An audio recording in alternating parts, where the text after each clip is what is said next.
Oh,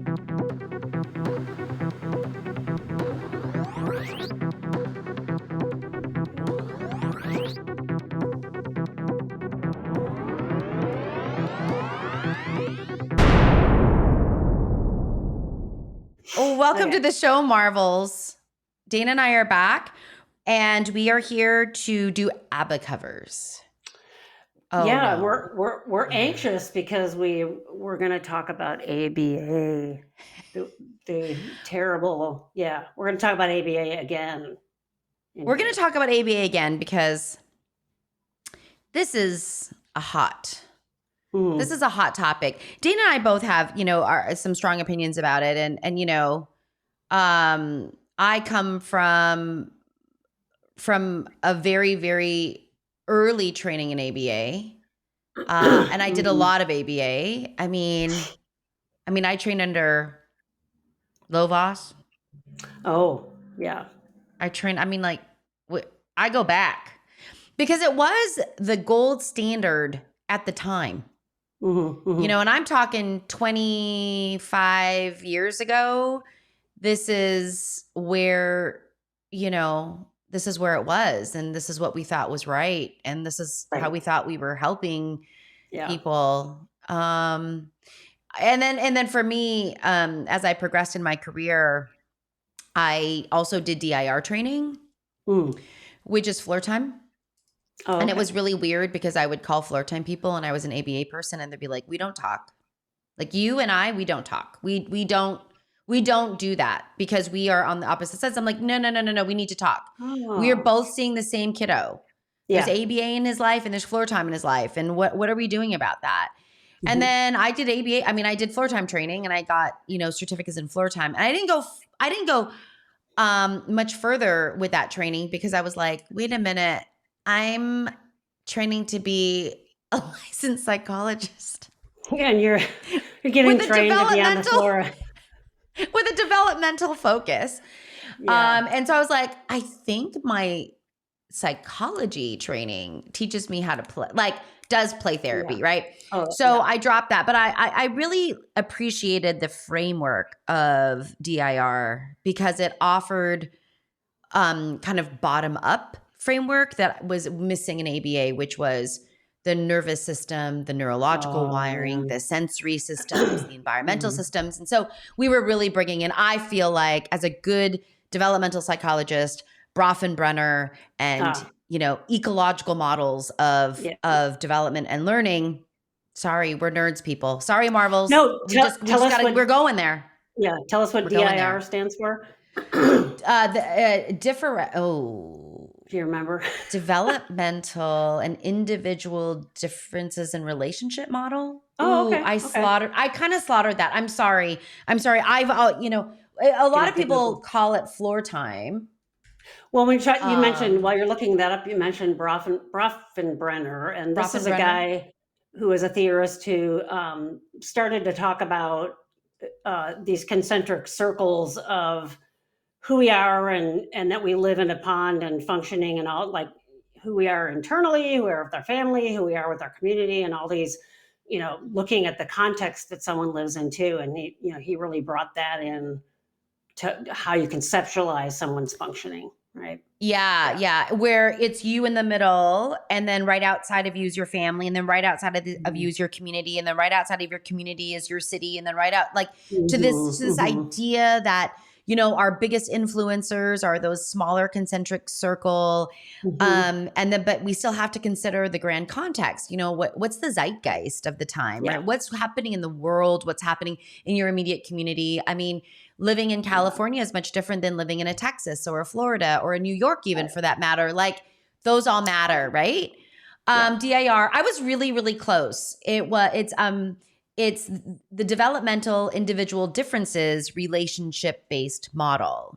Well, okay. So that is sort of this idea, as we start to talk about ABA, the criticisms about it are that it's kind of this mechanistic therapist modifying the child's behavior. So it's this person outside of the child shaping or telling the kid what to do in a bunch of different ways, versus the DIR, which is more, you can even tell from the name, it's a little bit more interactive.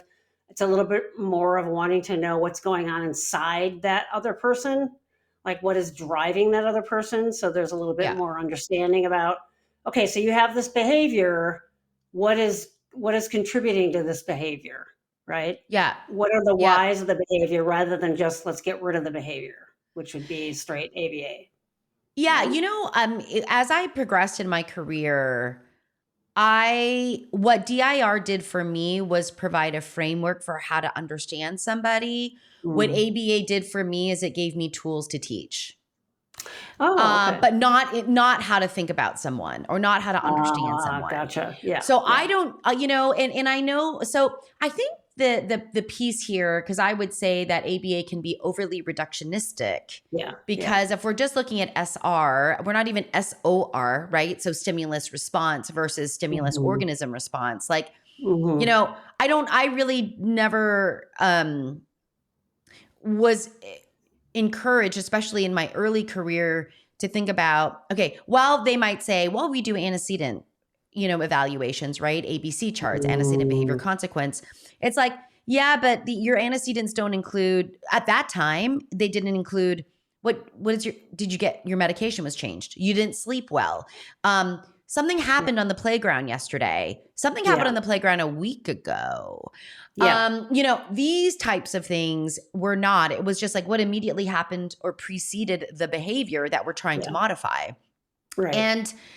And I think that what's so challenging is that now we're in a systemic situation, which is ABA is an intervention that is provided and supported by insurance companies. Yeah. Yep. And recognized because it has empirical evidence. Yeah. Yeah, so does hitting someone in the head with a ball peen hammer. It has empirical evidence that it will cause brain damage. I mean, I'm using that joke because historically we have in our field and in medicine have known things at that point in time. And then later we have found out they're not okay because we were missing this essential element. So old school ABA is, applied behavioral analysis. It's this, you have this behavior you want to get rid of, like stimming or not paying attention or whatever. The applied part to me gives away a lot because it's applied. It's not like consent therapy. It's not insight focused. It's this therapist doing something to the person receiving this to shape behavior, like we would teach a dog to sit and give the paw and that kind of thing. The problem with that is you could be taking away behaviors that person desperately needs to self-regulate. And it pays no attention to what's going on internally. I think it's telling that you can have someone go through ABA training as like an undergrad and they can be an ABA without knowing what's going on behind the curtain for that person. I think in my experience, and maybe not, but the more people know about the theory behind psychology, the less good of a taste they have in their mouth for ABA, traditional old school ABA, because they know how harmful it could be because you're not listening to or giving any merit to what's going on inside that organism, right? Or what happened the day before or those kinds of things.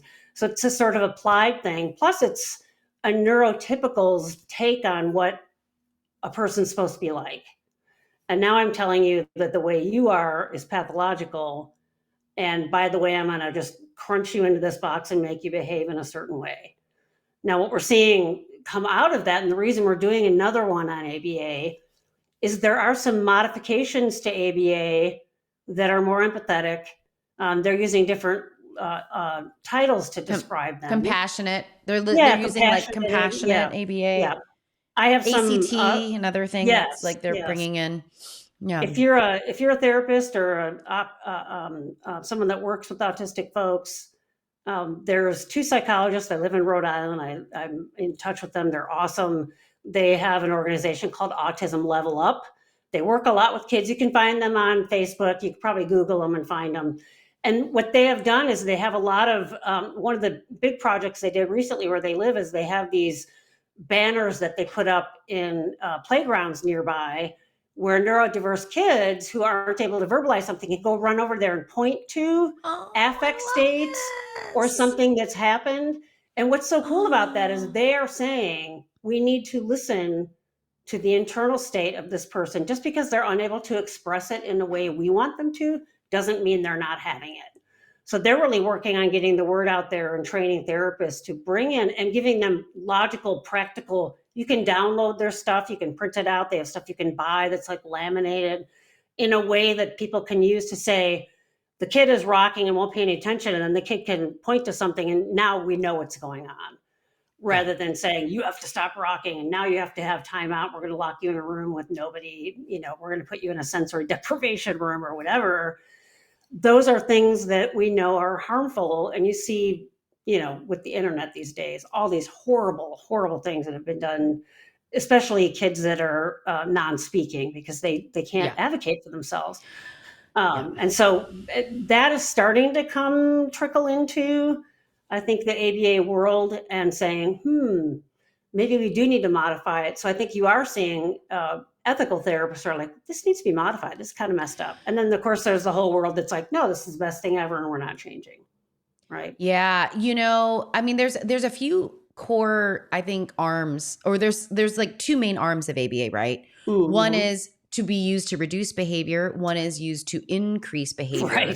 Right. I find that ABA it offers a really nice framework for increasing, like for skill building. I love how it can break things down, make things, very manageable, think about things sequentially, which I think it's a huge, like any kiddo or anyone that has difficulty with motor planning, which tends to then have difficulty with executive functioning, the sequence is making it very clear, clarifying expectations. Yeah. I absolutely love the tools that provides, as long as what you're working on is something that's meaningful to the child. Right. And we just did an episode on integration. And I think that when you're trying to teach a skill, if you want that skill to be generalized across people, across environments, across time, which generalization is a big thing in ABA, if you are not working on a meaningful skill, that skill's not going to get generalized. And there's a reason. Right. If you're struggling with generalization, there is a reason why. And you need to ask yourself, is this skill that you're teaching actually meaningful and valuable? Is the child invested in the skill that you've decided? And that classically, ABA has been an other-directed, like goal set, like other-directed kind of intervention. That's what I mean by the applied. I'm applying something to you rather than like what you're saying, which is the person-centered piece of it. Yeah. I think where ABA can be very dangerous is in the reduction arm. Right. When I have decided that is bad and you need to stop it. You need to reduce that behavior. Yeah. And that now, and then that's where I think there's a struggle. Not necessarily in the skill building, if we were in agreement that there's inherent value and meaning for the child in that. So communication, tends to be a really lovely place to build skills, right? Sure. I don't know, just going on a whim on that one. Or emotional regulation, distress tolerance, coping strategies. That's like lovely, but it's the reduction. It's the reduction arm for me that I hear the most about in regards to trauma. I hear from my adult clients who've been through ABA and it was traumatizing for them because of the reductionistic piece. Yeah, there's no understanding of why. In my Adlerian training, it's always, I say, to boil it down the most, it's like being a perpetual 2-year-old. Why? We always want to know why.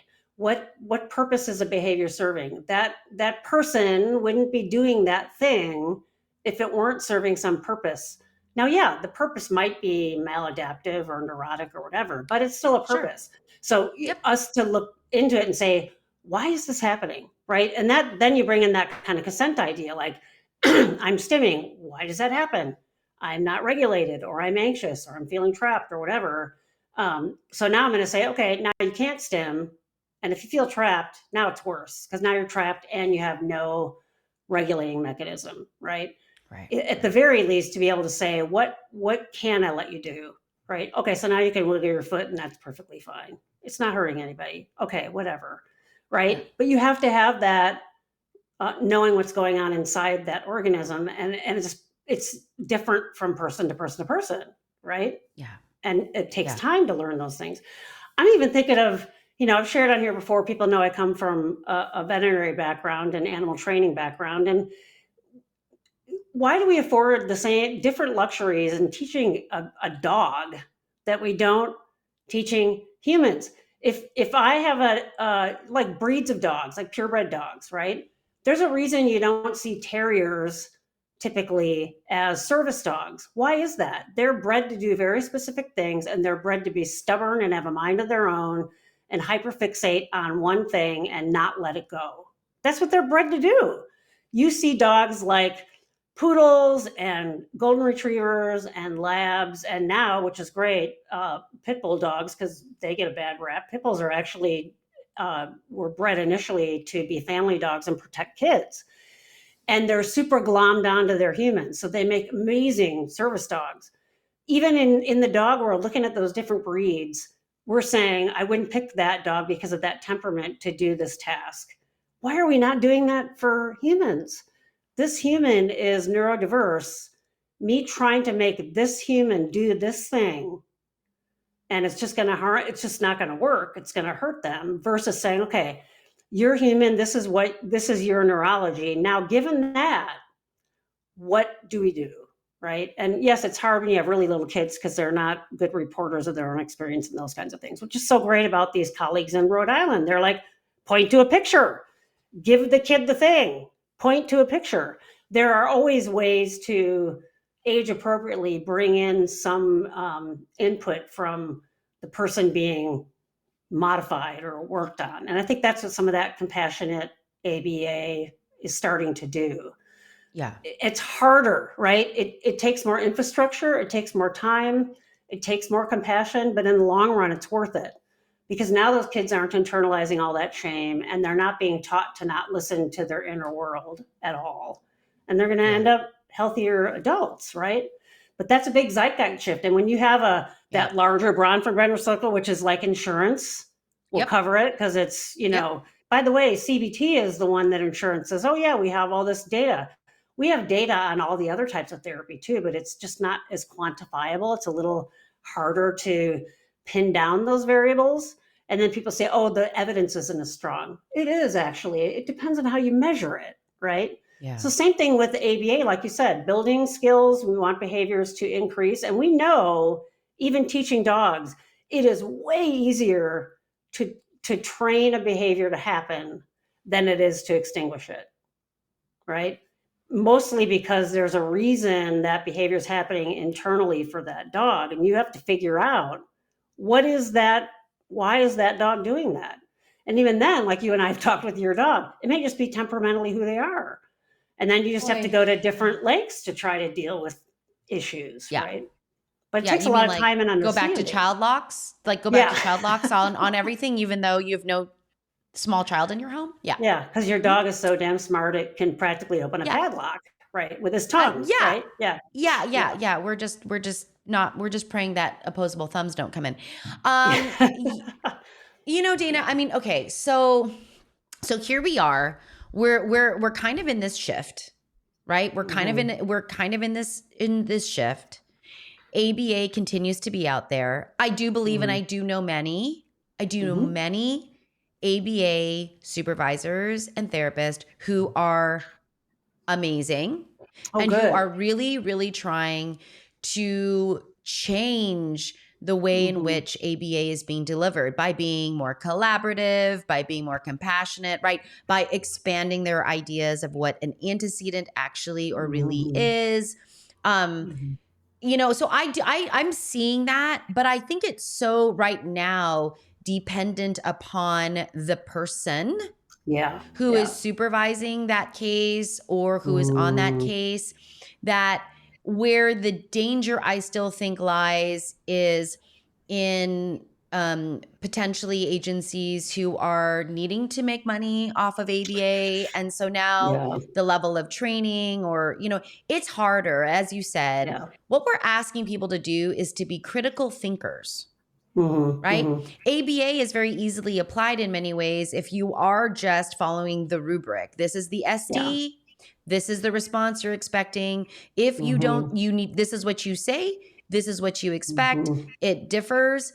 This is what you punish or reinforce. And what I mean by punish, I mean, I don't necessarily mean, an aversive, but that something is applied in order to reduce something, right? And so I think that, Dana and I, obviously, we don't want to be generalists because Dana and I like to get into the weeds and get into the nuances. I think what we're running into right now is we are in a place where we're helping adults heal from the trauma of their ABA pasts.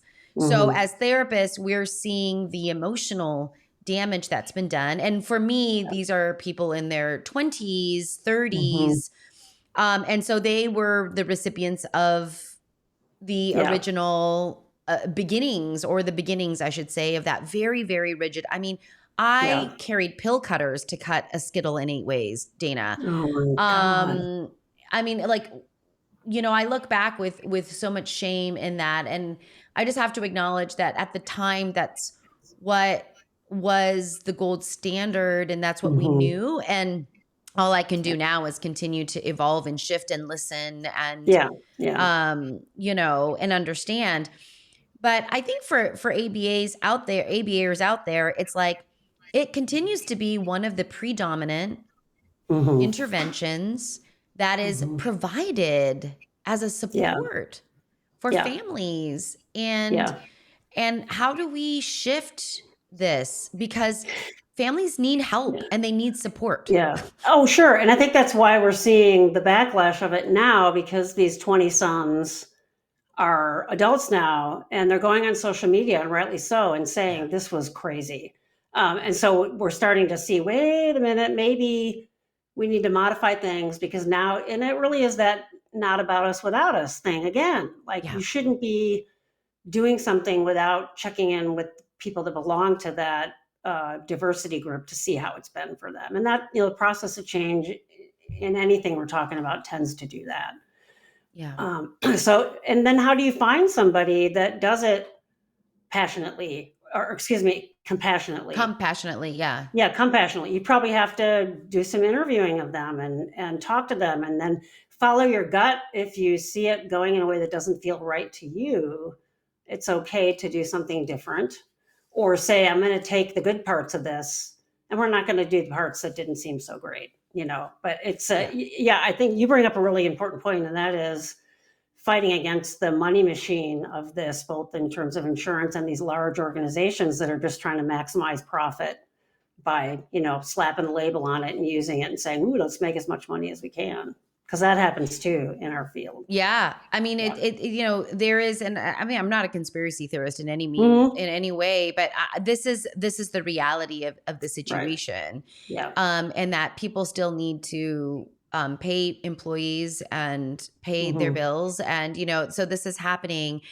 I think, again, the word compassionate ABA is out there. I know a lot of ABAers are doing ACT, acceptance and commitment therapy, which I find to be actually fascinating, because I'm like, but you're not a therapist. I think that one of the take homes here is, anytime you're doing a therapy and you don't really understand behind the curtain part, it's got a risk for damage, right? It's sort of like, gee, I think I'm going to take someone's appendix out because I watched a YouTube video. It's probably not a good idea, right? I guess for me, it's like, and actually this is something I had a real difficult time with DIR back in the day, is, they wanted us to really think about and I understand it from a framework perspective. They wanted us to think about sensory processing. But I felt like what they wanted me to do was to be an OT. And I was like, but I'm not a trained occupational therapist. I'm not a trained speech therapist. Yeah. And I had some difficulty with that, maybe because at the time I was very rigid or in the way in which I thought about professional training and the what is it, the fidelity of the work, like how and so anyway, I felt it was dangerous because I was now stepping into the world of an OT or stepping into the world of a speech therapist. But I understood it. Like I understand things. But then they're asking people to step into psychology. And I'm like, there's a reason why our training is so expansive. It's a reason why it's an entry-level, doctoral level profession. There's a reason why we have internships and then postdoc residencies. Because developing clinical acumen is very challenging and it takes a lot of time.